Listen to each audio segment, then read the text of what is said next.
Hello, my friends, and welcome back to the Lost Art Project Veterans Voices. I am your host, Andrew Cox, and today we're having a fireside chat with the crew. But before we get into the episode, are you enjoying the podcast? And make sure you go to the website. That's the Lost Art Project veteransvoices.org. Again, the Lost Art Project veteransvoices.org. Go check us out, see what we're all about.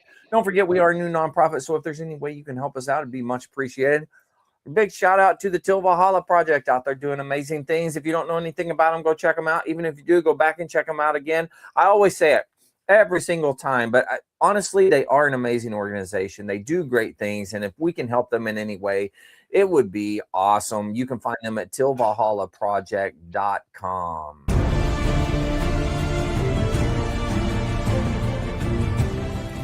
Are you a Marine veteran? Are you missing that bond you had on active duty? Then I have a place for you. Join the only congressionally chartered Marine Corps Veteran Service Organization, the Marine Corps League. Get that brother and sisterhood back in your life. Become one of the fewer, the prouder, a Marine Corps League member.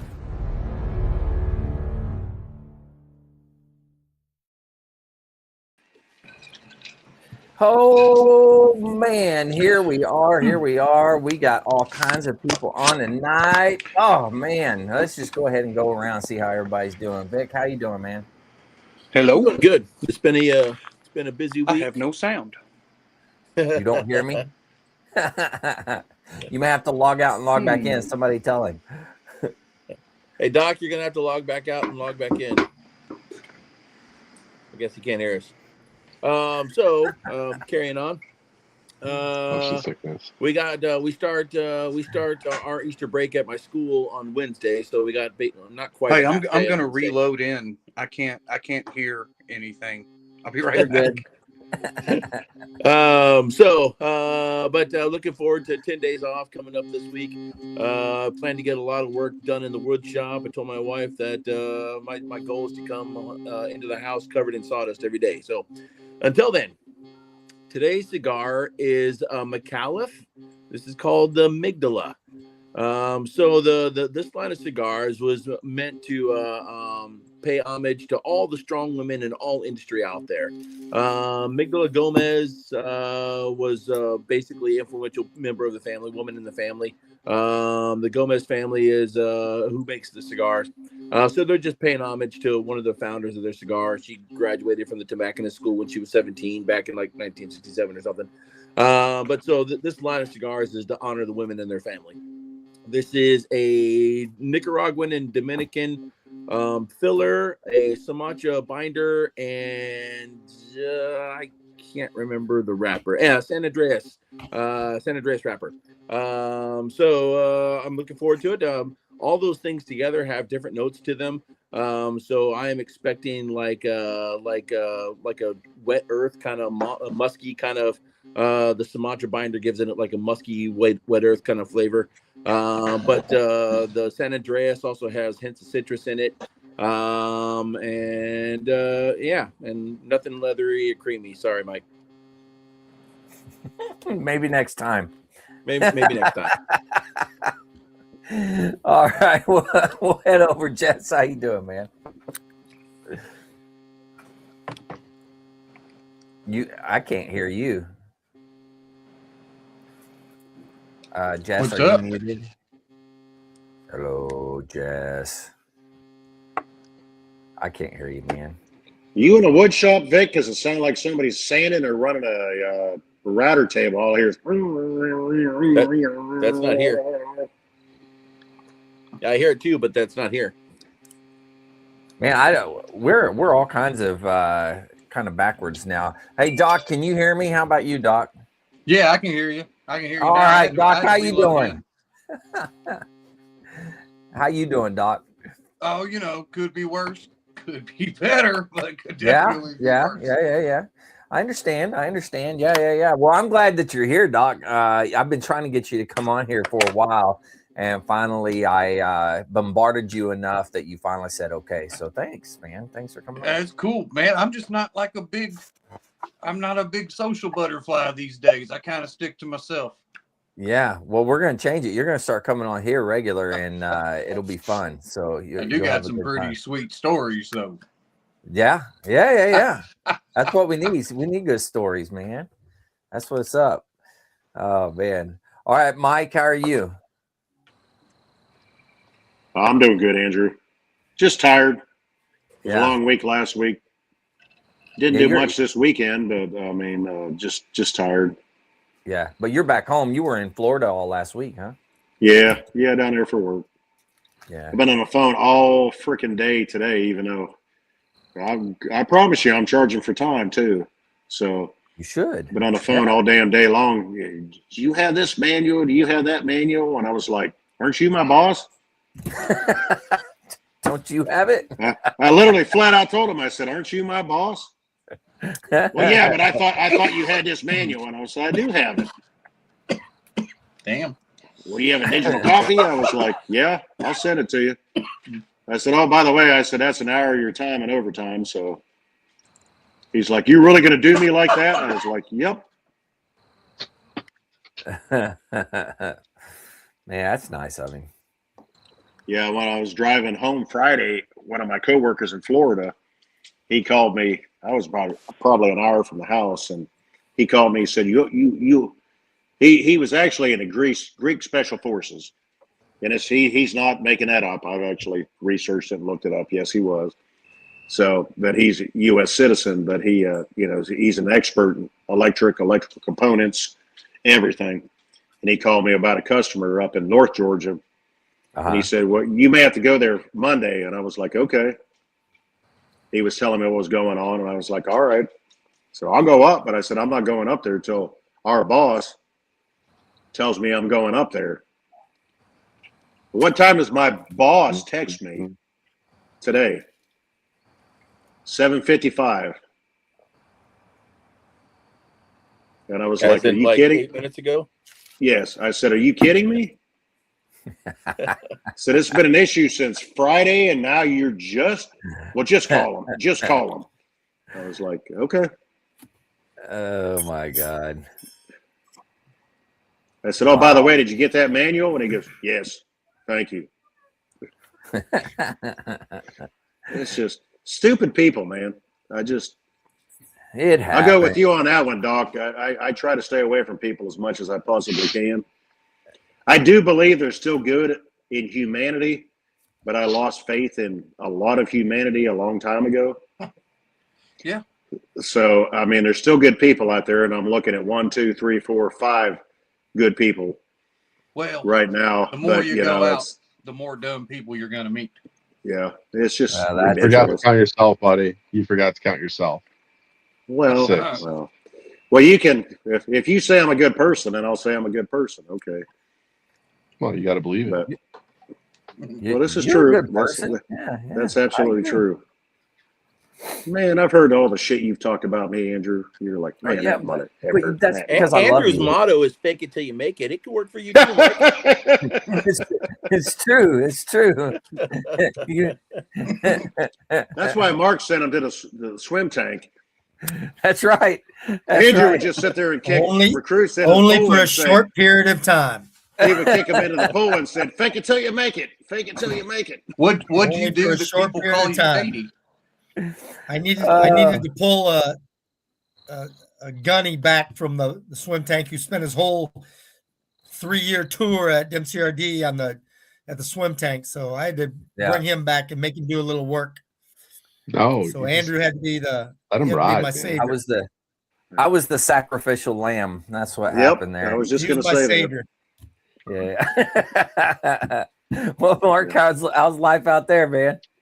It's outstanding. I was just with your fellow band brethren, Devon Van, this morning. Yeah. Devon, he runs the 1st Marine Division band out here, but he's also the commander of our post in Santee. And they had a Vietnam Veterans Remembrance Ceremony this morning. Oh, okay. And, he did a phenomenal job. He's with 1st Marine Division Band quintet from Miramar Band to play. Nice at the post. It was a real good ceremony. He did a phenomenal job of running that ceremony. And then I went to the Encinitas, California American Legion post for the renaming ceremony to the Captain Royce Williams post, American Legion. And I sent you that picture of my grandson and I with Captain Royce Williams. I was just trying to upload that on here. New Medal of Honor recipient. You're welcome. You're welcome. Phenomenal day. We'll let you guys have him. We'll let you guys have him. Phenomenal day. He's one of us. He's one of us. He's one of ours. He's from here. Oh my God. Small He's world. from South Dakota. Yeah. He's from South We Dakota. grow good fighter pilots. So to get this guy, he was in the Army for a short period of time.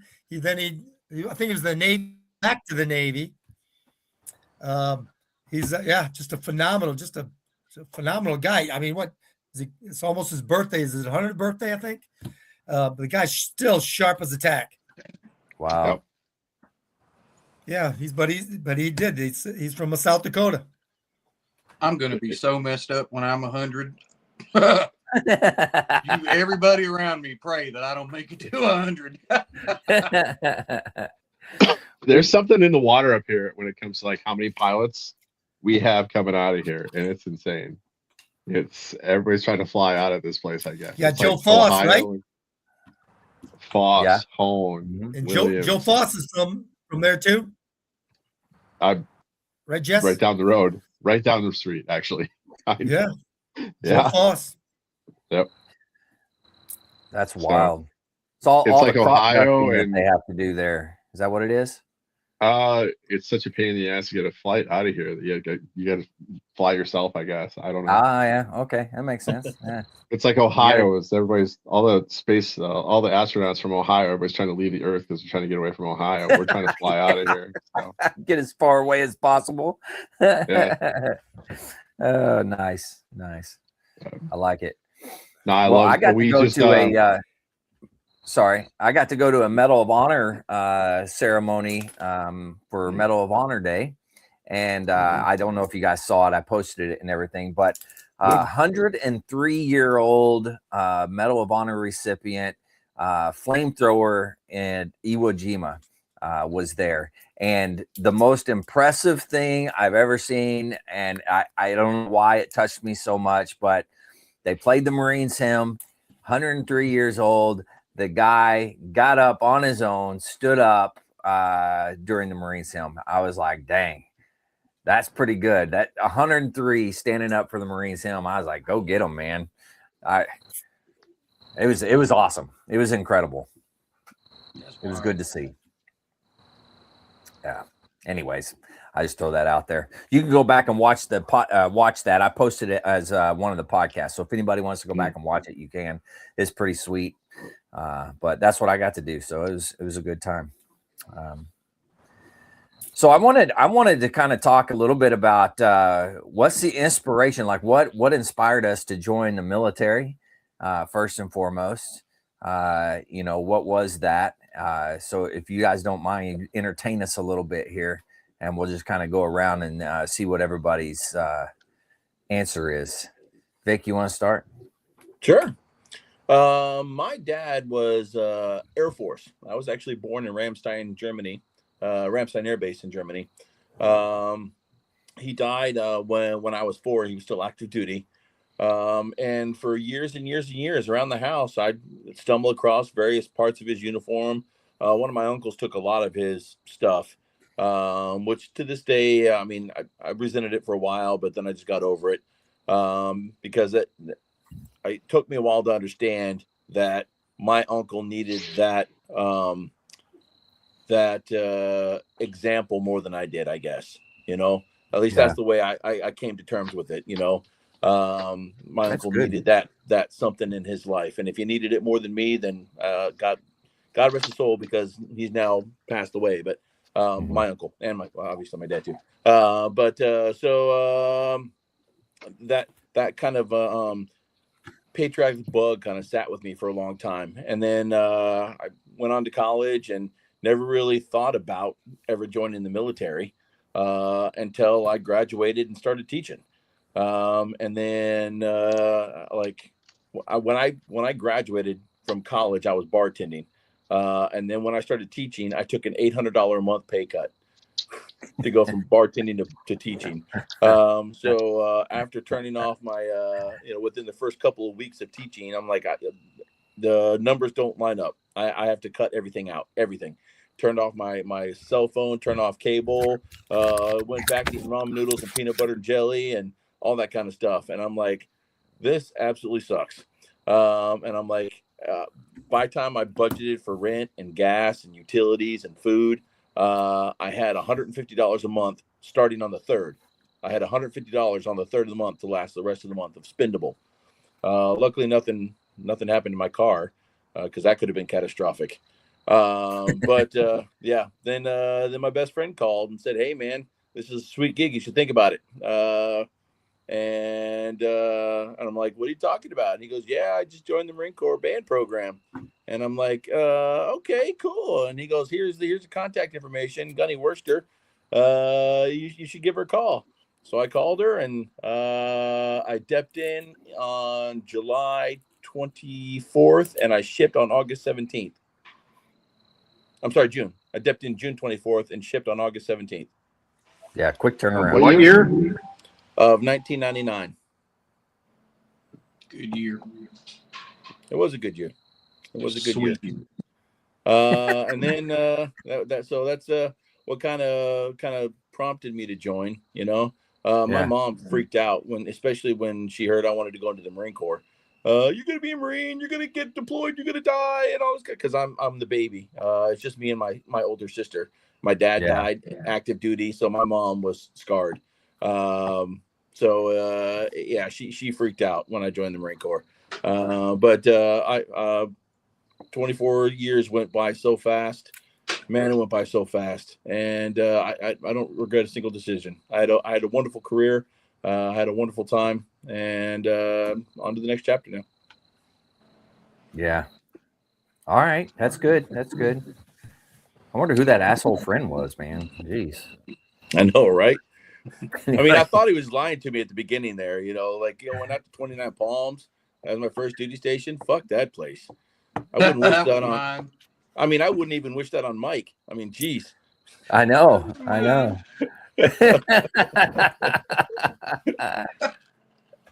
Running around Lake Bandini was oh my gosh. Lake Bandini. Run faster. Screw that. Yeah. What was all right, Jess? What about you, man? Yeah. Can you hear me now? Oh yeah, we got you now. Oh, money. All right. So I grew up in South Dakota in the 80s, 70s, and 80s. So that's a great place to realize that you're not going to stick around long, because the interest rates decided to go extremely high, and every farm loan came due at the same time. So there was a while there in about 86, 87, where you got to skip a day of school while they sold your farm off underneath you and find a new place to live, because that's what the banks did back then. So, wow. After that, you kind of get allergic to debt. So I didn't want to go to school and rack up debt, and I wasn't a D1 player, and there was a good place to get out and see the world and get this thing called a college fund. So the GI Bill. Yeah. So I applied to academies, but when you come from a class of 16 and you're number 8, the numbers don't line up. So yeah, makes sense. I come from one of those stupid classes that has like PhDs and JDs and lots of masters and doctorates in it. So I'm like, it sounds about right. So I'm like right in the middle of that, by the way. Yeah. But I know. So 18th birthday was my first day in the Marines. So wow, that was kind of how it worked. But I grew up with a lot of great military guys in the town. I think I talked about that during my time, but if you had a problem, it was a small town, you took it to Legion, because they were the athletic directors, the principals, the coaches, the cops, they were the leadership of the town. So if you had a problem and you needed a hand up, that's where you went. Yeah. They're like the mafia, but they didn't charge interest in the VIG. So it worked out pretty well for us. But no, I mean, it was the 90s. So you didn't really know what to expect because it was the peace dividend. And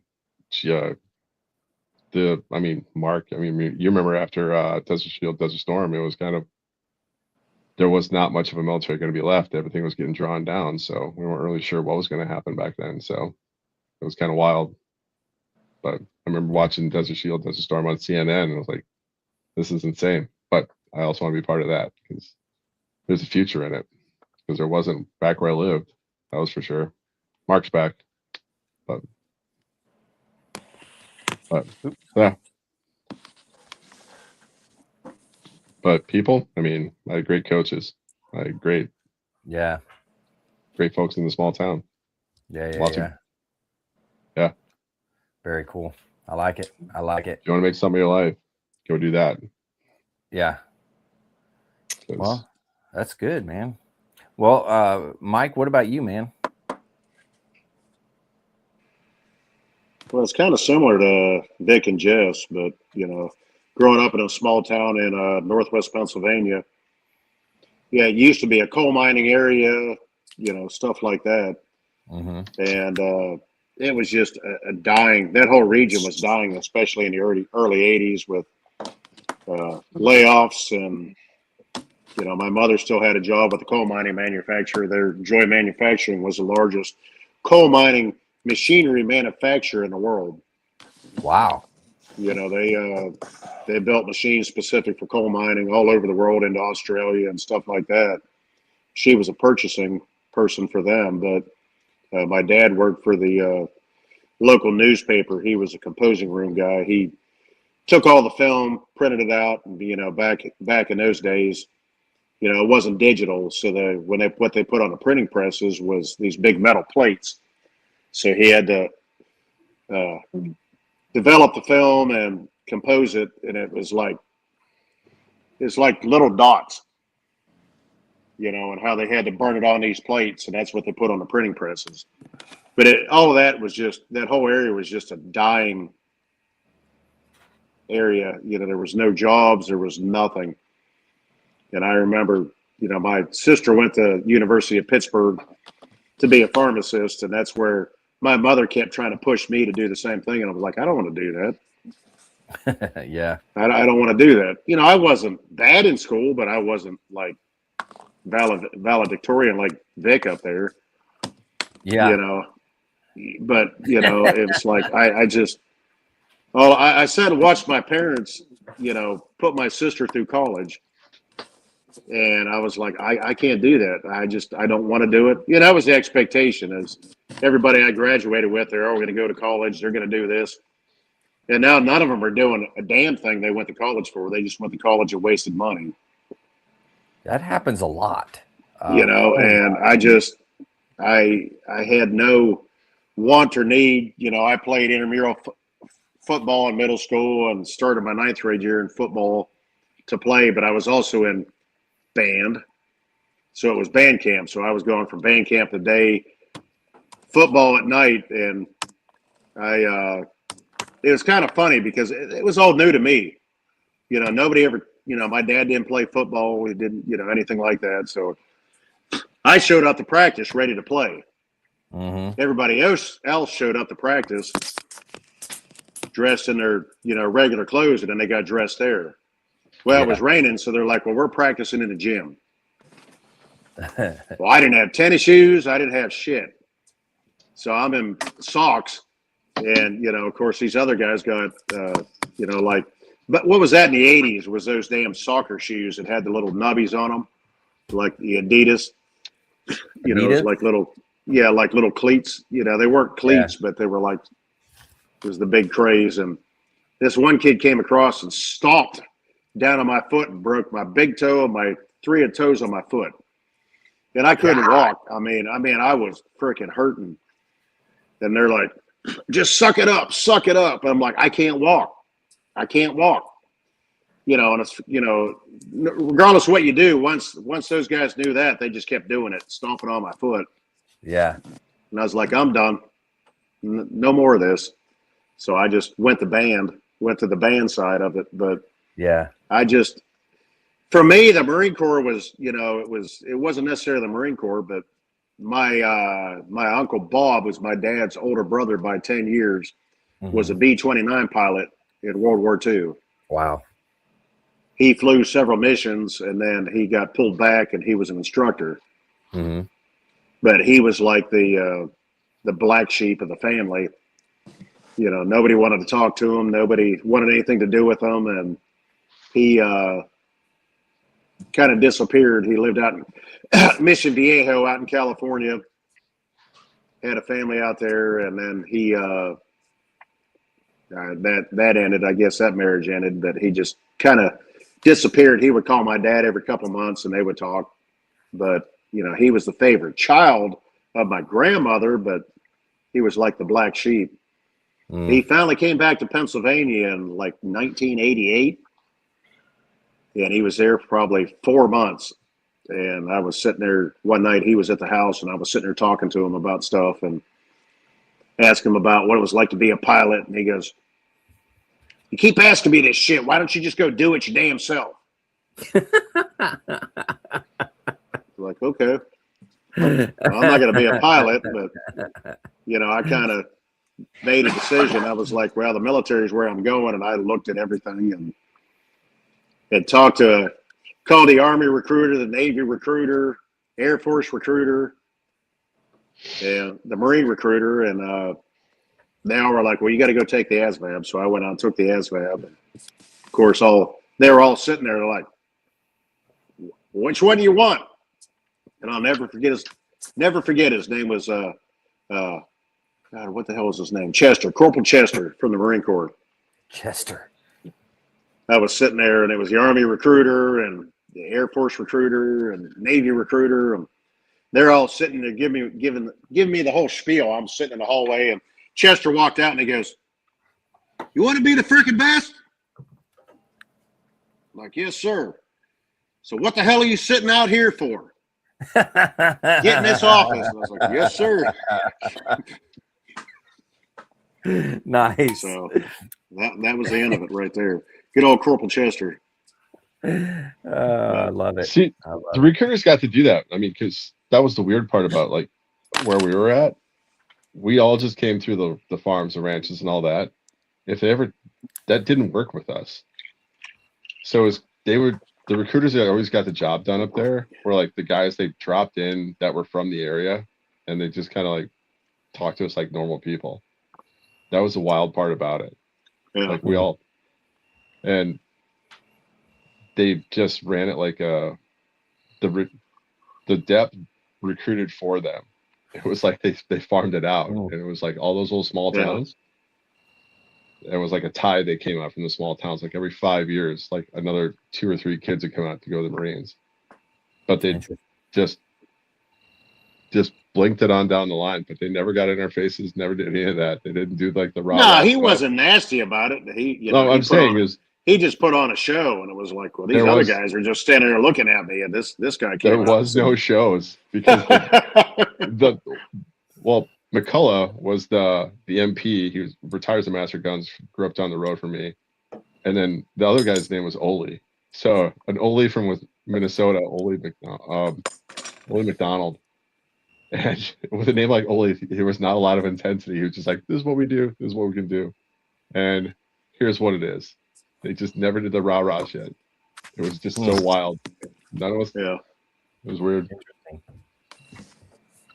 But to go on like what Vic was saying, as far as Vic, when I said I was going to go to the Marine Corps, and Chester came, he came to the house, and my dad was there, and he talked to him and this and that. It was back in the old days. They had like these different cards, and he was like, all these cards, pick out what means the most to you. It was like honor, loyalty, commitment, integrity, stuff like that. Yeah, I don't know if they still do that or not, but pick these out. But I was sitting there talking, and he laughed, and my dad's like, "That's what you're doing, isn't it?" And I was like, "Well, that's what I want to do." He's like, "Okay." My mother went bonkers. She goes, I will never support you in anything you ever do again if you go to the Marine Corps. And I was like, I remember going for a walk. It was like on a Sunday afternoon. I said, hey, Dad, my dad and I, when I got older, we had a relationship. When I was younger, we didn't. Mm-hmm. But I was like, hey, Dad, I said, you mind going for a walk with me? There we go. Yep. He's got him. He's got the Go for a benefit walk. tag. I forgot Vic was a recruiter. I forgot. But That's good. I was like, I told my dad that. And he goes, well, if that's what you want to do, he said, I don't want you to do it, but he said, if that's what you want to do, he said, I'm not going to stop you. Yeah. He said, who am I to stop you? And I said, well, Mom. And he goes, well, Mom will get over it. So I don't think moms ever want their kids to join, no. No, absolutely not. No, but it was just one of those things that. Yeah. But that's my story.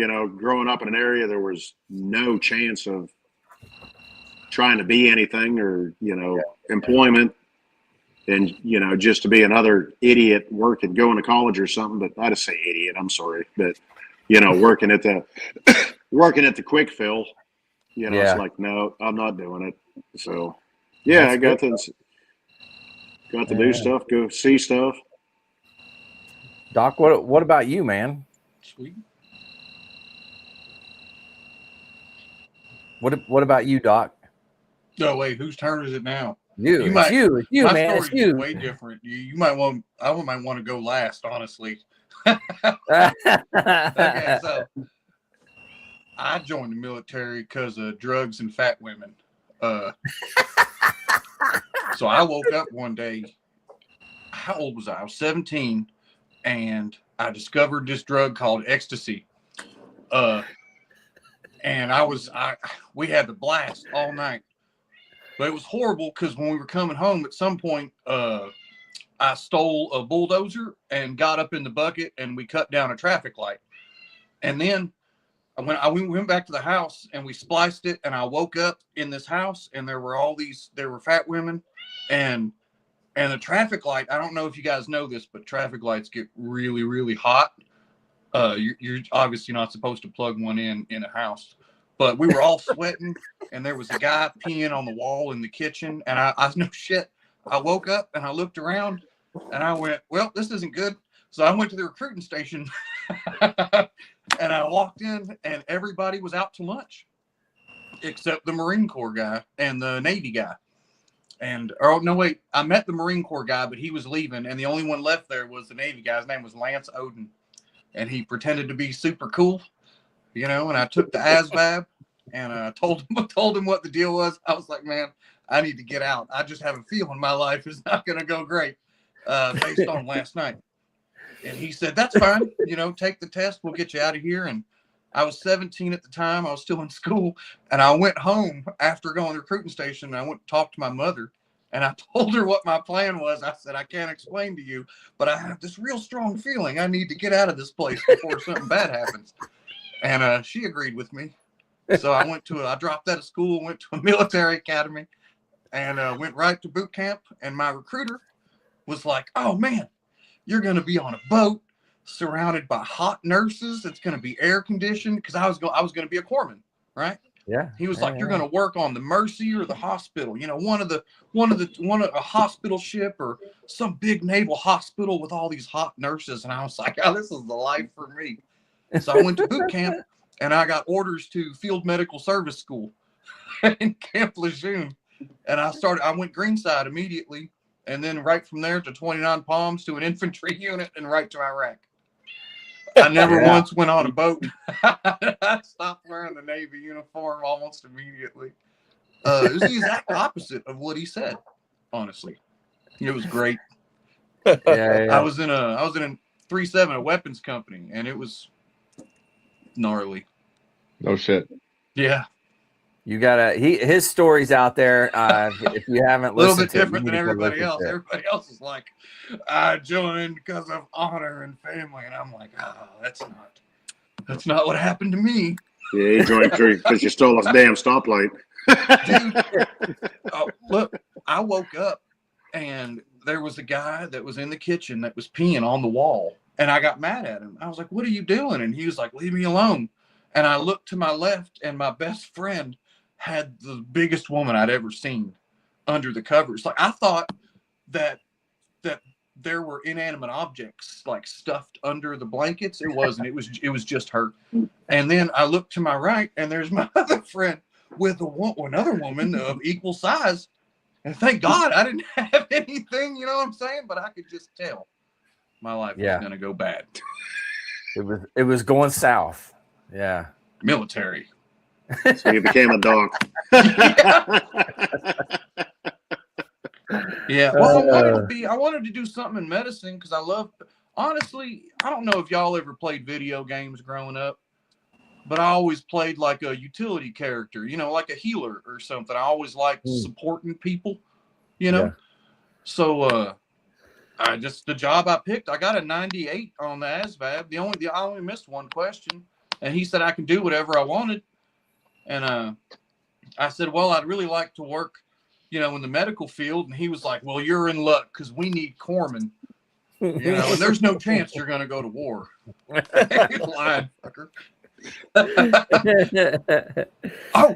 straight up lied too. My recruiter got kicked out of the military for sleeping with all the women that he was bringing in to the military. Yeah. And he had the shitbag hair, you know, where it was super long, and he always wore Oakleys, and he drove like a really nice car. A real smooth talking fella. His name was Lance Oden. Just drop that name, man. Just drop that name. Yeah, I wish I could meet him again. He's probably one of the funniest people I've ever met in the military. He didn't care. He just did whatever he wanted until they kicked him out. I'm pretty sure he's still like that. He wouldn't be offended. Yeah. Well, I know. That's why I joined. I know Mark there. What was it? 1940 something.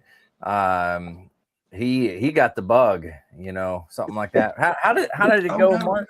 My sound went off. Well, let's say like 1982. Oh, 82. Oh, Okay. But it was kind of like Jess, you know, it was small farming communities, Northeast Iowa. The interest rates, like Jet, you know, like I said, just like Jet said, the interest rates were going up to like 21%. You know, your farmers are borrowing money at 21% interest to put their crops in. And then lo and behold, old Jimmy Carter has a grain embargo and Olympics embargo and everything like that. And then when Reagan came in, it took a while to get the things going back, but the farmers just weren't recovering. So I came from a family of 9 kids, 6 boys and 3 girls on about a 320-acre farm. It's not, you know, so there wasn't a lot of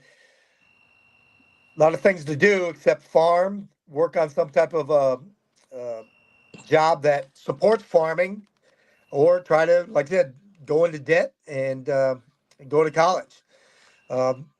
Aunts, or, you know, uncles, friends, you know, family friends, all were in the military, World War II, Korea, things like that. So I knew I wanted to join the Marine Corps. I joined the Marine Corps and Marine Corps Infantry. And, you know, I just met some just phenomenal mentors. Most of my mentors, like I said, Vietnam veterans. Andrew, you met, like I said, Colonel Kelly. Yeah. That's the type of guys that were my mentors, you know, both enlisted and officers. And it was just like, hey, I stayed in because I wanted to be like those guys. And then, you know, just get into it. You just love it. I just love the infantry.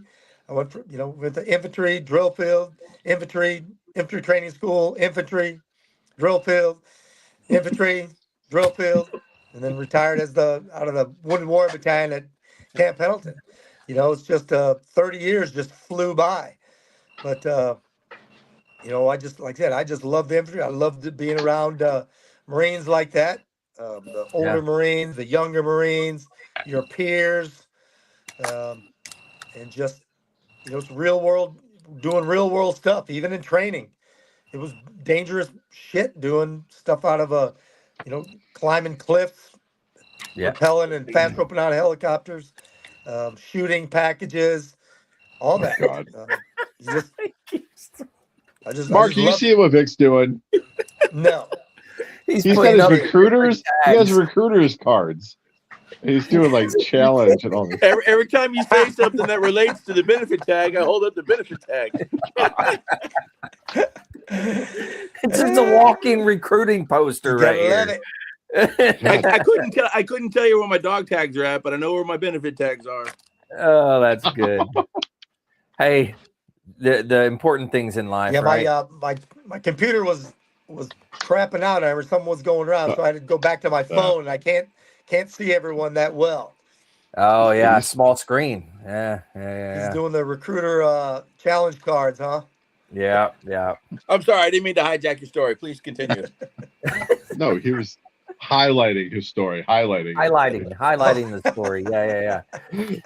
He's fanboying it. Yeah. Hey, you guys remember Dan Baker here? He said, "Good evening, Crayon Crunchers. Just got a few minutes to tune in. Love the origin That's stories." what got me, Andrew. Yeah. And he said, glad you're still all here to tell the tale. But yeah, that's good. And I can hear you, Jess, but I can't hear anybody else. So, oh my God, I got this in the mail today. It's Brad Castle's book, and My Men Are My Heroes, and I'm in the origin story on this. Mark, it's the same as Brad Castle in Iowa, in Afton, Iowa. Yep. It was farms going under, and that was just live. It just rolls right in with that theme from the 80s and 90s. Brad and I served at the Infantry Training Battalion together. Yep. I conducted the band for his retirement. And I checked into 3-1 after he was wounded. He was the guy on my last Westpac. I think he was a company guns before he picked up First Sergeant. And him and another gunny or First Sergeant had these mountain bikes, and they stored them away on the amphibs. And every time we got off a ship on a port, they'd pile off with their mountain bikes and just go for a ride to get as far away from everybody as they could. Like Singapore, they'd rather deal with Singapore traffic than their lance corporals out in town on day one. They're like, we're out of here. They just bolted, just took off. But I mean, can you blame them though? But that was my last Westpac with 3-1, and my senior drill instructor was from boot camp was on that ship, and I was like, oh God. So I get to hear his voice every day. And that's just Eric Cruz is like, come here, you knuckleheads. And I'm like, oh God, where am I supposed to be right now? I was like, I'm a fucking staff select, and I'm like, oh God, I'm missing a formation, or I'm like gonna go get smoked on the flight deck or some shit. And I'm like, yeah, that was wild. What unit was that? He was with Kilo 3-1. And then it was Eric Cruz. He was our senior. He was a sergeant when I went through in '94 in boot camp, but he was a company guns for Kilo 3-1, the Hilo company on the Bellawood. Yep.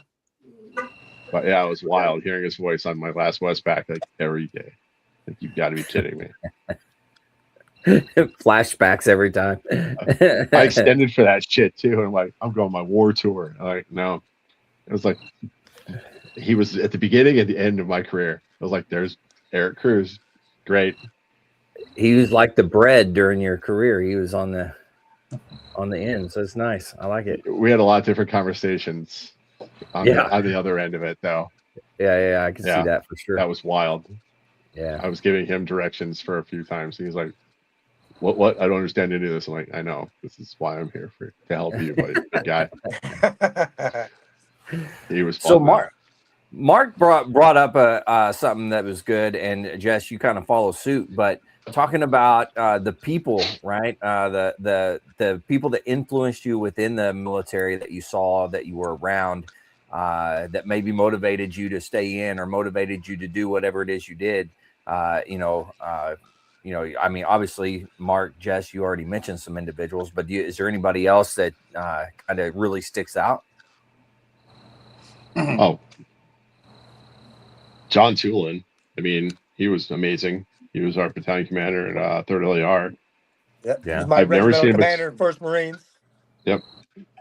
I never saw a guy step into a pitch harder for us than he did. like we were getting just rampage as a supporting unit for like first tanks, and he tore their ass apart. I remember we got left in the field by a CAX unit one time. So, Oh, jeez. but they were out. We'd support CAX units as LEV command control, like a C square, and the FIST teams would pop off on us, and then we'd get them out there because they never brought their own crews. So we'd like rotate among the C2 teams for the FIST guys, and we're all like America Mine or Blacktop, the farthest part of 29 Palms you could be from main side. And all the FIST guys jumped out. They're like, hey, we'll be back. And my driver and I are just kind of hanging out there. I mean, we're in an 8-wheeled 14-ton tactical vehicle with a full tank of gas. We know what we're doing. It's our base. And all of a sudden they just drive off. And I look at her like, huh, I don't think they're coming back. It's like that part Black Hawk now. Like, I think they're leaving. Hey, they're gonna do and a my driver run looks at me and was like, dude, I don't think they're coming back. But it's our base. And my wife was working bear mat at the time on range control. So I call her up and I'm like, bear mat requests alternate routing main side via Adobe Road or Amboy Road. And she's like, Rajo. And I flipped the alternate free because like they left us out here, by the way. And she's, I will reroute them as far and weird as I can do. So she put them on like a circuit route all the way back to Wilson. Oh, So we geez. just bumped over to Amboy Road, ripped out to the main gate. We've been in the field for like 8-9 days. I go right to the battalion commander, park behind the XOCO and the sergeant major spots with the LEV C2, go to my company office. I'm like, we just got left in the field. This is something that happens and it's kind of out of control. And he's like, come with me. So we walk right to battalion commander's Colonel Toolin's office. It's like, they left our guys in the field. And this is like the first thing you don't do on a CAX is leave guys in the field. Thank you, Camp Lejeune. He's like, follow me. And I was like, well, we're gonna have to move our vehicle first. So we unblock his parking spot. And he's got this war wagon. It's a 1980s vintage rattle can painted green, like station wagon with like Nice. 2 stencil wolf packs, stencils on the back bumper. Follow me. I'm like, well, we're not going to lose him. We know where he's going. So we're waiting for them when they get back. And he ripped their assholes out of them. I'm like, never seen it before. He was like, you are going to see what happens when you leave our guys. He always went to bat for us. Wow. And he was That's guy. cool. So I like it. When leadership steps up, it goes a long way. Yeah, that's true. Jim Mattis was the same way when he was the Regiment Commander Mountain 7th Marines. You did not mess with 7th Marine Regiment. And 1st Mardiv hated that for a while. They call it 7th Mardiv. like, well, we don't mess with 29 Palms. I'm like, no shit, right? Mark, did you ever hear the story about when they tried to take first tanks out of 29 Palms and bring them down to Camp Pendleton? No. They said, meet us at the pass. We'll come get them. We'll meet you at the pass. He's like, you're not taking my tank battalion away. He was getting ready to fucking engage first Mardiv in the pass. He's like, I don't think he's messing around. That's just, it might be a story, but that was like the story that went around base. Like, you're not messing with our guys. 29 Palms is untouchable. That was, but the leadership was like that in 29 Palms. Yeah. It was overly protective. Yep. And Doc, I don't know if you know, were you 3-7? Yeah. So what years? 2004 to 2008. Yep. 3-7, no shit. They were the same way. No shit. I was Gunny Carpenter was who I had. That was our commander, and he was the scariest guy I've ever met. I love him. Yep. But when you start talking about like 7th Marines and 29 Palms, you also got oh God, what was his name? Medal of Honor from World War II and Guadalcanal. Mitch Page. Mitch Page was part of the base. He just randomly showed up on base and started hijacking Marines and asking. He did. You get guys who didn't show up in formation. It was like, where the fuck were you? He was like, some old guy with a red like eagle sticker on his window pulled us out of a. We were walking. He said, "Come on over here, Marines," and he started asking a bunch of questions. But he had a blue like plate that said Medal of Honor on it, so I thought we should probably talk to him. He just started half hour, 45 minutes, an hour. He just hijacked him. And he's like, "What are your NCOs teaching you?" He was giving him like machine gun tricks, like how to manipulate guns. And it was like, yeah, but the base was like that.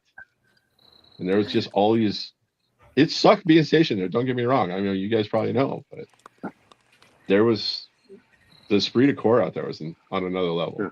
It had Well, to that's be, one though. thing. I mean, everybody on this right now has been I in always 29 understood it Palms. was just a combat deployable base. Like the only people that were there are people that are combat deployable. So they're all infantry.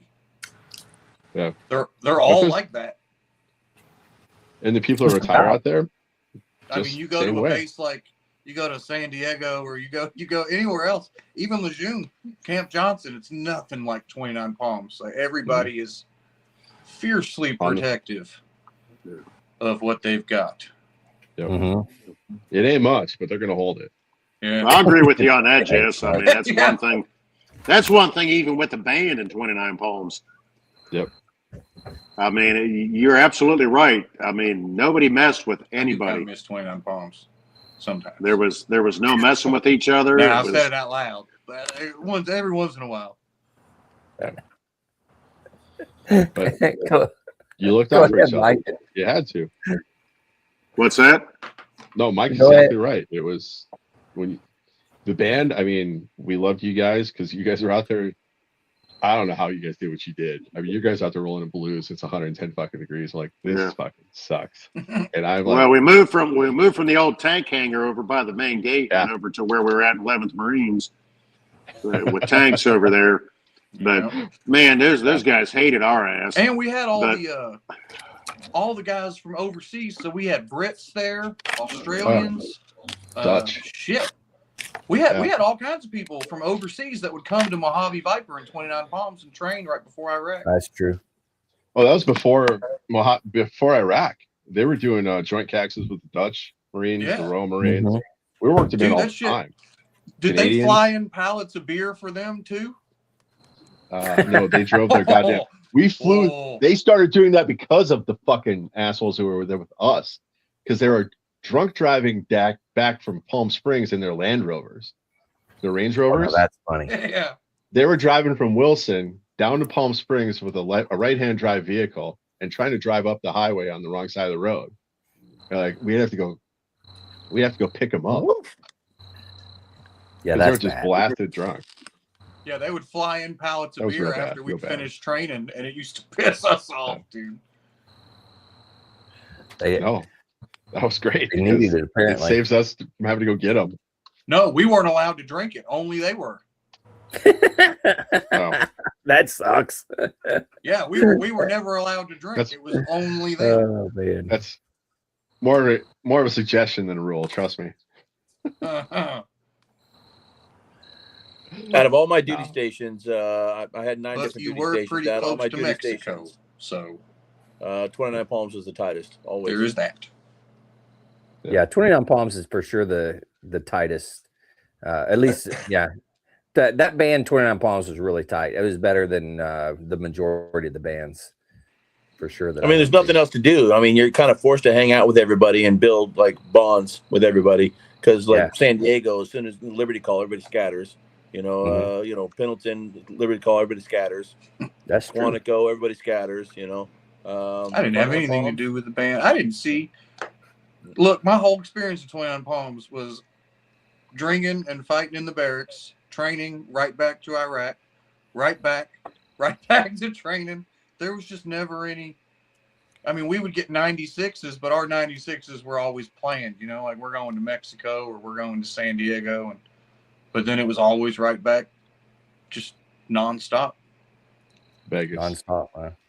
Well, Vegas. They were feeding me constantly. My gunny was nuts. I don't know if y'all know, but corpsmen aren't allowed to do a whole bunch of stuff. None of those rules mattered to my gunny. I don't remember what his exact words were, but it was something along the lines of, I'm not bringing a bitch to war with me. So everything that they ever did, he would set aside.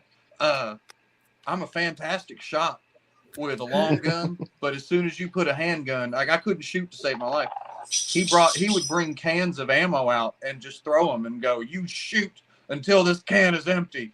You know, like every time they did machine gun, McMap training, anything, he's like, Doc, you get in there. You're the first one. I'm not bringing a pussy to war with me. Yeah, I can see Mark doing that.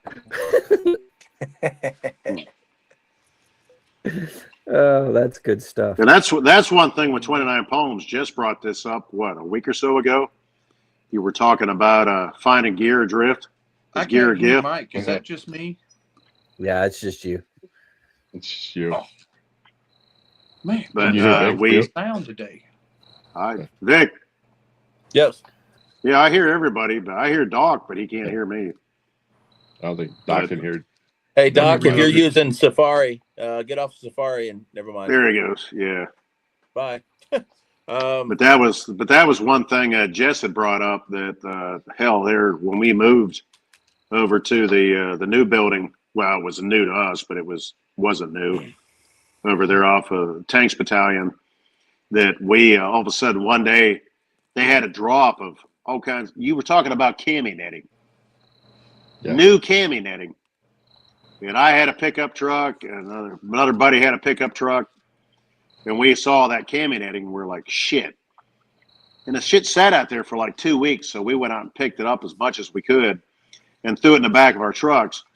And all of a sudden, you know, Tanks was out. And they're like, well, we're looking for, you know, we're trying to find this. We're trying to find that. And they actually walked over. And then they're like, hey, have you guys seen anything? And there's like, no, but we found this cami netting. It was clear out. You know, we went clear out. It wasn't Amboy, but we were trying to pick up railroad ties. Oh yeah, and to you know, build a walkway between the two buildings, like changing area in the main building, and that way we could put up railroad ties and stuff like that. And we told them we found them out. Go ahead. Behind the Gung Ho Inn was like this giant sound is rattlesnake's nest. Yep. That we Gung-Ho told Inn them, was like we said, we found all this freaking cami netting. It's all brand new. And they're like, sure it was. Well, they had their whole maintenance area. They were building like barrel grills, like grills, just sitting there like in their off time, welding grills, taking barrels, splitting them and making grills and all kinds of stuff. And we're like, me and this other guy, Joe Saltarello from the Bronx, we were like, what do you want for that cami netting? And they're like, well, we think it's ours. And I was like, no, we found it. I mean, and they were like, well, what do you want for it? And we're like, well, you guys are building grills, right? And they was like, yeah, we got like 4 or 5 grills. And I was like, we'll trade all this cami netting for those grills. They're like, oh, we can't do that. And I was like, well, the cami netting's ours. So we went back and we were putting it up between the two buildings. And they came walking across. They're like, hey, we'll trade those grills for it for that cami netting. We're like, okay. Yep. It was just literally, I mean, it was their cami netting. But that's the best part, is trading their own shit back to them. With a special like, piece right yeah, they gave us like 4 different grills, and we're like, and they had bags of charcoal and all kinds of shit, and we're like, yeah, we need charcoal too. And they're like, seriously? We're like, yeah. So they gave us like 20 bags of charcoal, all that shit, just to get the cami netting back, and we're like, okay. Oh yeah. What year was you that? guys got good at that was like 94. Oh yeah. That, and we got good at scrounging too. And there was like base units had like a budget, and somehow the fleet didn't have shit. So I remember that 29 Palm scrounging mentality. I don't know brought what that is down up to with Camp my Hamilton sound today. Can gotta go you hear me, to brother? Can you hear me? Doc, can you hear anybody? Can you hear us? Mic check. Everybody check. I can hear everybody. So Is Doc we on brought the, that scrounge on the- mentality down to Camp Pendleton, and there was a conference room table, and this thing was pristine, but one of the legs had broken off, and we found it outside like the base CG's office. They're going to throw it away. I'm like, no, they're not. We loaded that back up in a 2.5 ton, brought it over to the MU headquarters, smashed the leg back on. Then we put a piece of tin, smashed it in so it couldn't go anywhere with like giant nails because none of us are woodworkers, Vic. You'd have been so disappointed in us. But we had a congressional delegation come through, and they're sitting at the conference room table, and they see like this. It's a bombed out. It's old AV like squad base for the MU headquarters back. Probably it still is, but this conference room table had this leg that was held on by a piece of tin that we like smashed nails into so it wouldn't go anywhere. We had no idea what we're doing. We just fixed it as best we could.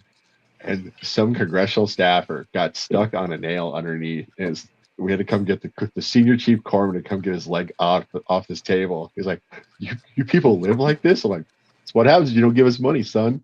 But but these are the same kids. It was like we had General Patton or Colonel Patton as our commander, and they were just talking down to him. And Sergeant Major Matkin was our new sergeant major, and every staff NCO in the room was getting ready to climb across this table and just beat the shit out of these kids because they're like in their early 30s and they're talking to Colonel Patton like he's some punk, and it was like that's not how you talk to him. We were all getting pissed, and Sergeant Major Matkin or Ernie Matkin's looking at us like, outside.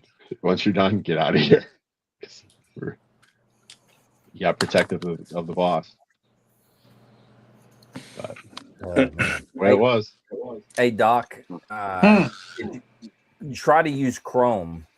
If it keeps cutting out and you're using Safari, it doesn't work well. But if you can use Chrome, it should work pretty well. Okay, yeah, I'm using my phone. Okay. Hey, was there anyone in the 11th Marine Regiment around the 90s? Turn of the century?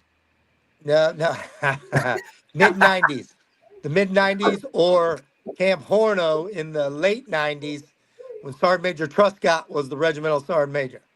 No, man. Yes. I bet that was man. fun. You ever heard of Sniper Alley? Yes. Yeah. I know exactly what you're talking about. You heard about that, Jess? Yes, I know exactly what you're going. I know we're The going. regimental sergeant major's office was right on the corner office of the regimental headquarters building, facing the PX.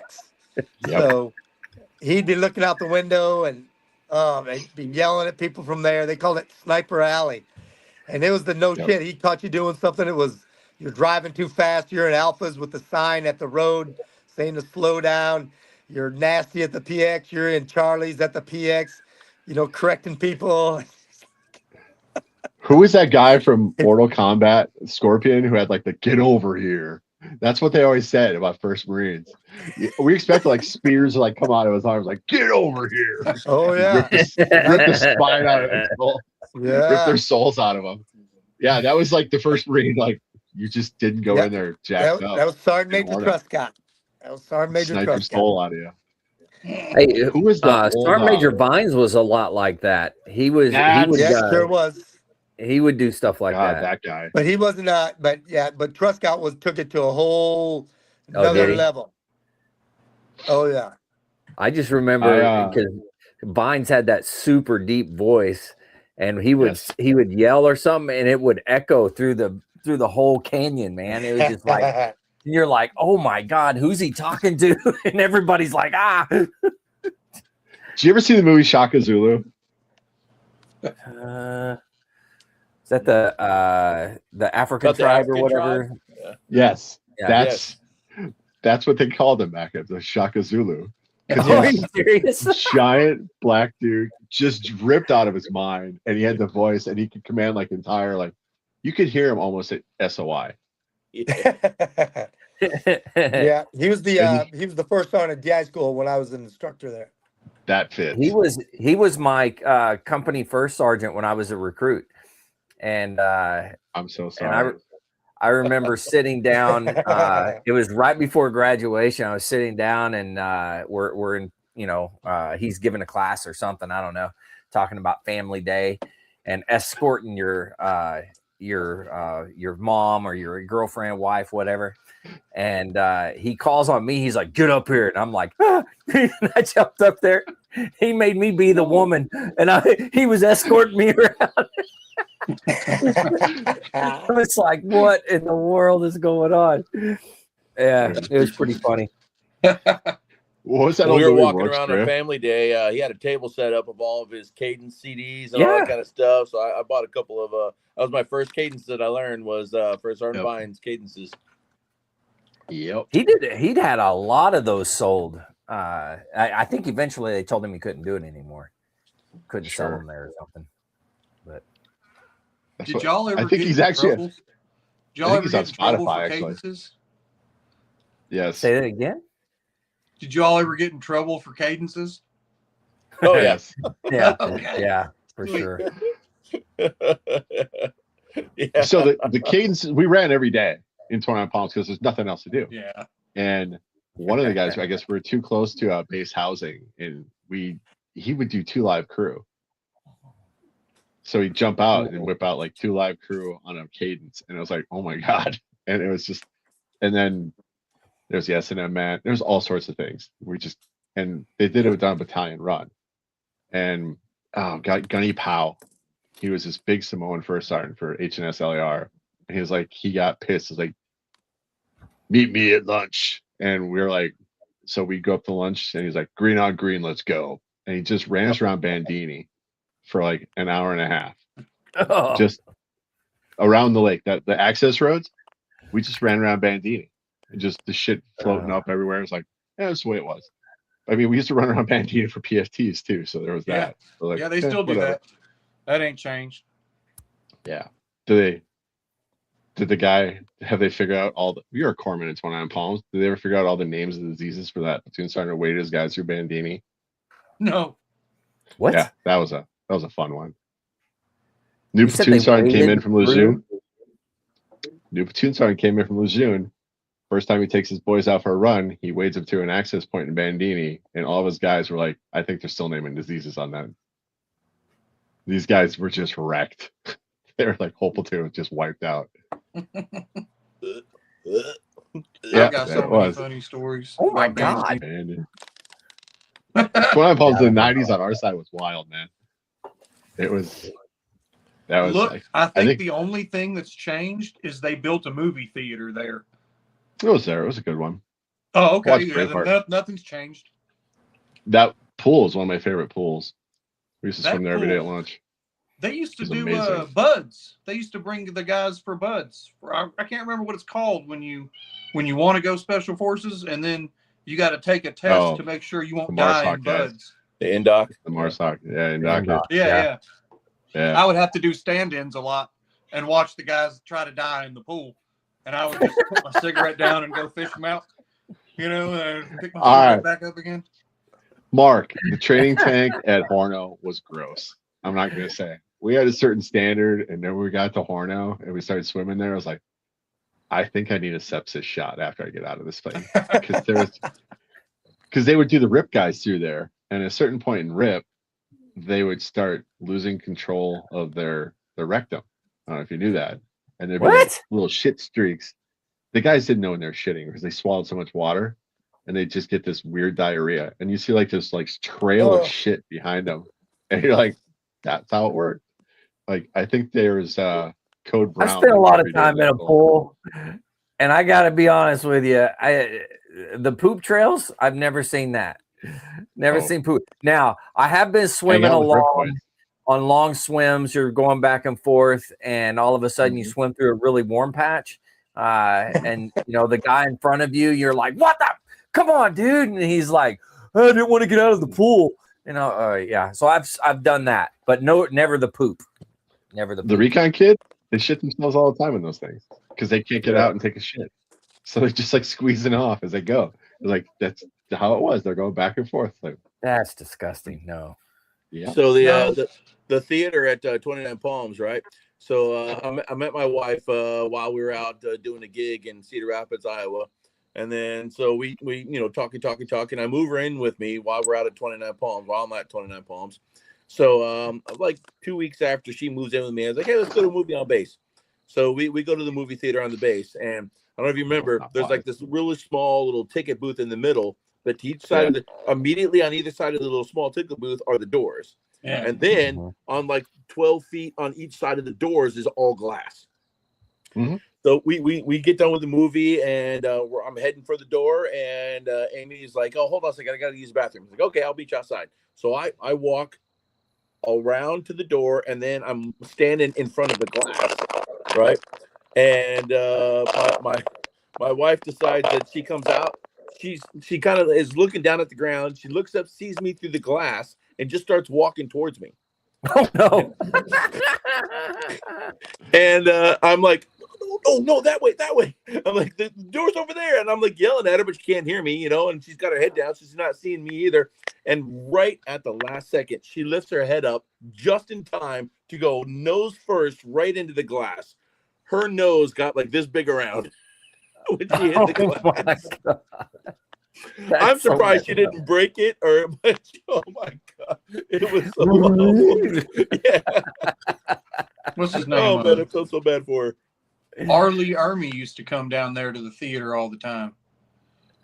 Never saw the guy my whole time out there. Yeah. He used to just go out there and hang out when new movies would come out. Oh, nice. He was still working when I was in.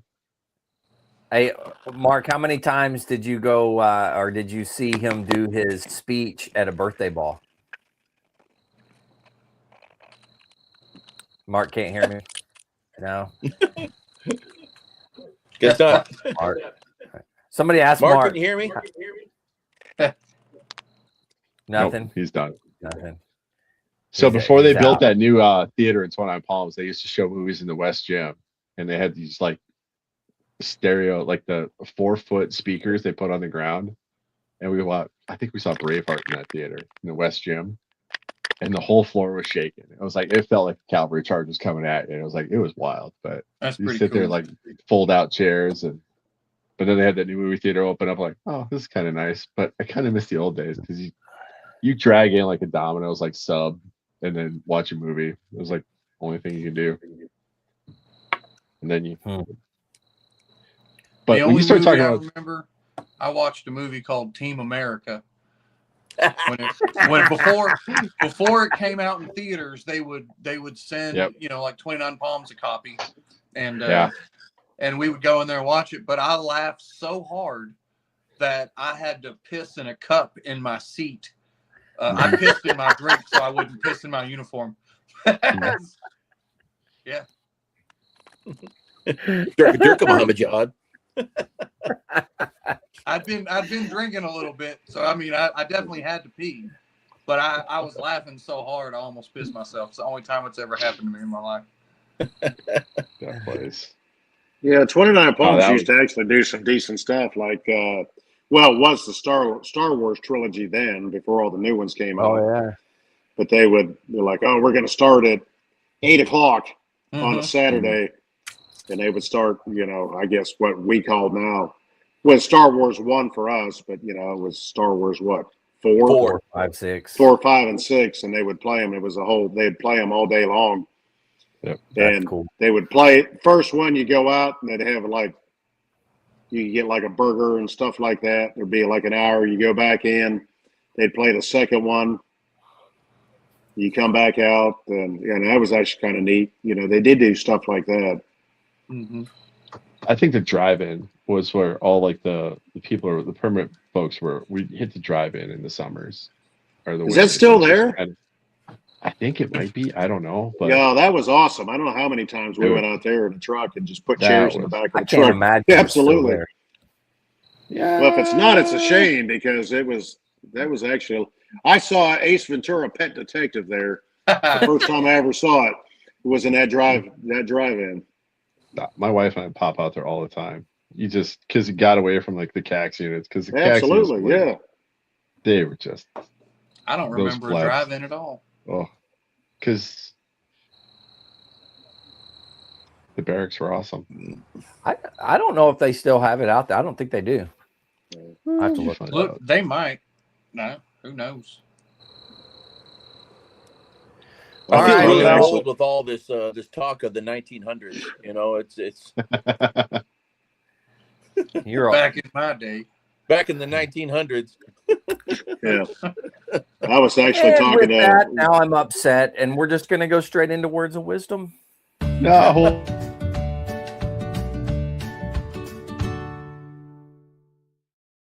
your space. Oh crap! It's still Yeah. open. Hopefully, It's still open, by the way. what's still open? It is? Smith's Ranch Drive-In is still open. No way. Wow. Yeah. I wonder if the same people own it. As of 2024, it's still open, and they got Goat showing there Wow. right now. Smith's Ranch Drive-In, April 17th, 18th, 70th anniversary celebration. It's Hell been yeah. 70 years. That's awesome. But yep. That's probably one of the only ones still open in America. I remember they had one up in June. We got a few of them up here. It's still a thing out here. Is it? Wow. Oh yeah. All right. Well, It's cheap. You got to have the drive-in, and you got to still have to have Stater Brothers, whether it's still there or not. But Those assholes. Stater Brothers blocked more development in 29 Palms, so we had to go to Yucca Valley. That was part of the reason why nothing got built out there ever. The Stater Brothers. Oh my gosh. What's the name of the? Actually, it might not. Is anybody here attached or was attached to like an LAR, third LAR? That was me. That was you. On 29 Palms, your area is right beside what they call the General's Lawn. Adjacent, yes. Yeah. So I got really hammered one night with my best friend and got completely lost and found the one patch of. I'm from Kentucky. I like being outside. There was this big patch of Kentucky bluegrass. And I was walking on it, and I took my shoes off and my pants off and everything. And I was laying in it, and I fell asleep. And I woke up to them raising the flag and a bunch of people looking at me and doxing. I was on the General's Lawn right by your all's. Like, I got picked up by third LAR and driven back to my side of the base. And it wasn't a fun time. Yeah. Oh my God! It was the only grass that was there. Yeah, you never don't sleep on that grass. Reclaimed water. So comfortable though, man. Reclaimed water because it was well fertilized with that's Lake my Bandini grass. water. That's my state. Yeah, that's why you saw those signs that said what, non-potable or potable. Yeah, everywhere, all over base, non-potable water. Yeah. All right. Well, let's hit this. Vic, you got to do your cigar review and give us some words of wisdom. First of all, the vitola of the cigar was a 5x40, so 5 inches long and a ring gauge of 40. So kind of a small cigar. But I'm still smoking it because it is it's well constructed, well put together. So in addition to the it's not creamy, but it is moist, Mike. It's that moist dirt flavor. I appreciate it. Yeah. So that kind of moist dirt kind of flavor to it, you know. I thought you might like that. That's what I'm looking for. And hints of cocoa to it a little bit. And on the retrohale, there was a little bit of white pepper. But it's a wonderful cigar. And I would say it's a quick smoke, but it's not. I mean, I've been smoking it for an hour and 20 minutes now. And for a smaller than Robusto ring gauge, I'm surprised it's going this long. But as you can see, it's gotten too hot to hold, and I do this a lot. I have a little auger, so if a cigar is too tight, draws too tight, you actually push this through the middle of the cigar to kind of open it up. But I also use it when the cigar gets so short that it's too hot to hold. So it works out really well. But I don't do that to a whole lot of cigars because they're not that good when you get down to here. But this one is. So I give it I definitely would get another one. And they're not that expensive. This is like a $10 cigar. Wow. Yeah. So, I mean, it's a good quality cigar, well put together, tastes great. Looks like you let a damn Vienna sausage. I know, right? I got to be honest. Watching you take a puff off of that cigar is not the first thing that comes to mind. As far as my quote goes, he's over here with Jay and Silent Bob like a roach clip. Yeah. That's awesome. So for my quote, the Marine Corps has established 11 traits that make people like you and I successful. I want you to place an order from 1 to 11, and we're going to talk about your top 3. So Yeah, that's from my recruiting days. But courage is not having the strength to go on. It is going on when you don't have the strength. Like it. I like it. All right, Jess, you're Theodore gonna have to Roosevelt. give us. So gonna I'm have to going give to us a yin yang book real review. fast here. First off, it looks like you gave that cigar Prince Albert. I'm just going to say that out loud. Anyway, Yeah. just get busy, guy. All right, I broke out something I haven't read in a very long time because I actually found my bookmark in this, and it's by Captain B.H. Liddell Hart. He is one of the foremost British military historians. It's called The Real War. It's a short history of the First World War, and he was actually in it. And I was flipping through this because it kind of goes through a history of the First World War by somebody who was there. And then I realized that I forgot I used to use like the little like flip things from magazines for my my bookmarks. And I found a guaranteed savings of 51% for a Playboy subscription from 2001. So Dude, I bet that's still good. Yeah, go ahead. I Send bet it it's in. not. At least it's not from the 1900s. It's barely. So 2001. So yeah. Anyway, it's been a minute since I read this, but it's actually a really good World War I history book by someone who was there, and he kind of hits the major points. I like And it's it. an interesting read. A lot of words. Sorry, Andrew. A lot of maps. So not many Which is a good pictures. thing. But there's a part at the end where they start getting the Muse-Arg on. I think that's in the same hell. So if you're into the World War I U.S. Marine history, it kind of goes into that area and Chateau Thierry. Very cool. Educational opportunity. That's what I'm here for, buddy. But and it was $20 back when I bought it, so it's probably cheaper online now. So recommend. All also, right. Playboy might still exist. Not sure. We're about to find out. Very nice. Very nice. All right, Doc, man, what kind of words of wisdom you got for us? Oh man, this is another one of them times. Everybody's so deep. One time, I kept getting punched in the face during McMap training, and somebody said, "Quit blocking with your face." And I know it's kind of stupid, but when I got out, I spent 10 years. I used to travel. I was a fighter, and whenever I would train new guys, that's exactly what I would tell them. They'd get hit, and I would say, "Quit blocking with your face." Yeah, I mean, it's sound advice. It really is. It is. It's really good advice. Yeah, I could see how blocking with your face is could be detrimental to fighting. Yeah. Yeah, that came from my gunny. Yeah. Smart man. Yeah. I wish you could get him on here. You all would never stop laughing. I don't think we used to call him Captain America.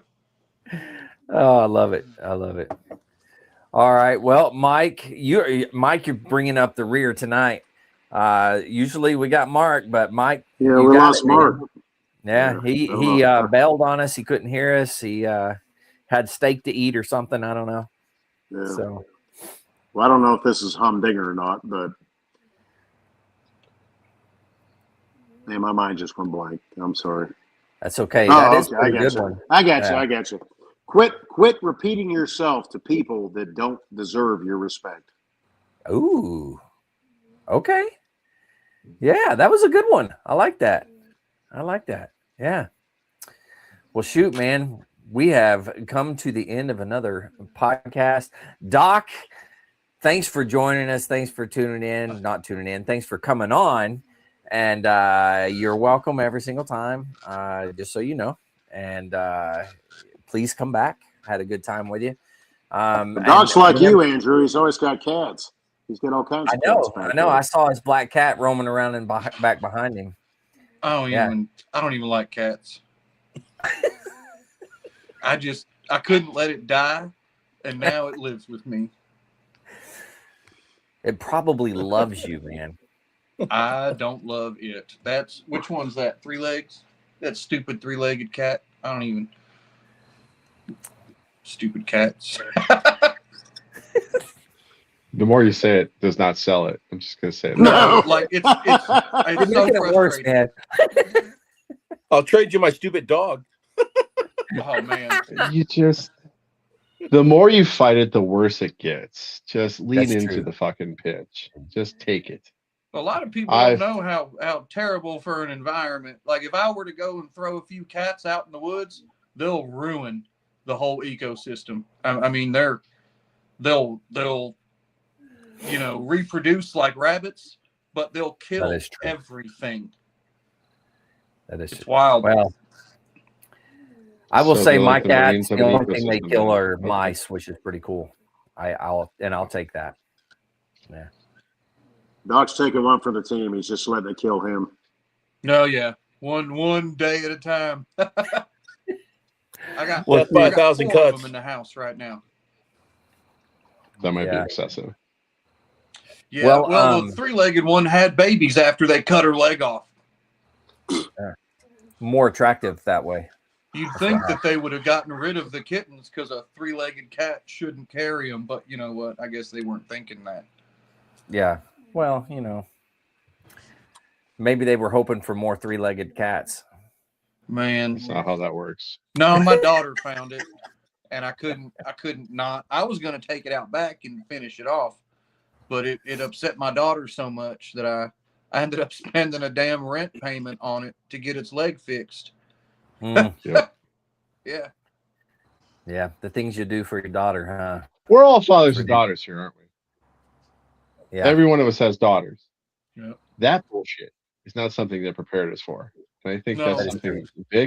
Vic, you need to put one of those little cards together for that. Yeah. What would that fit in? Unforeseen challenges? Is that like one of your little card things? Yeah, maybe. Something about adversity. Something. Yeah. Oh, man. Yeah.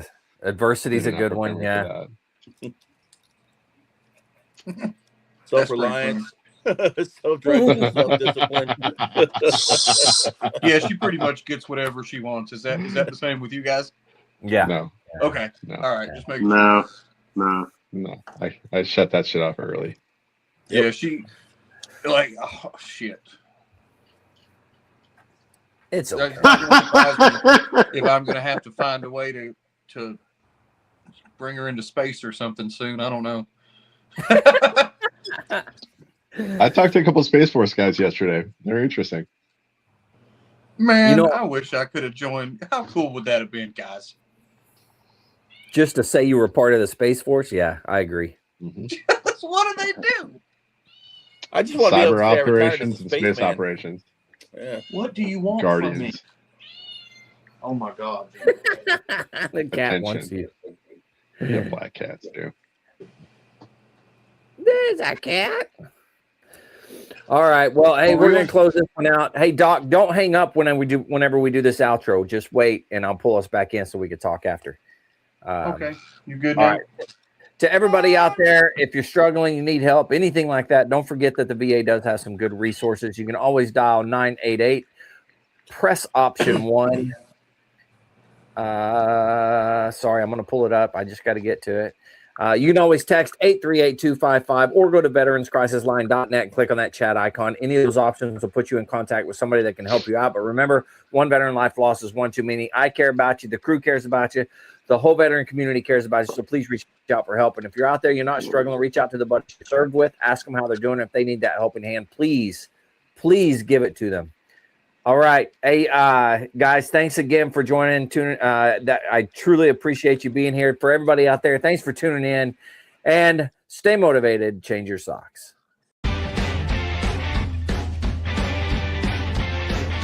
No more 22. On to the journey and finish the fight.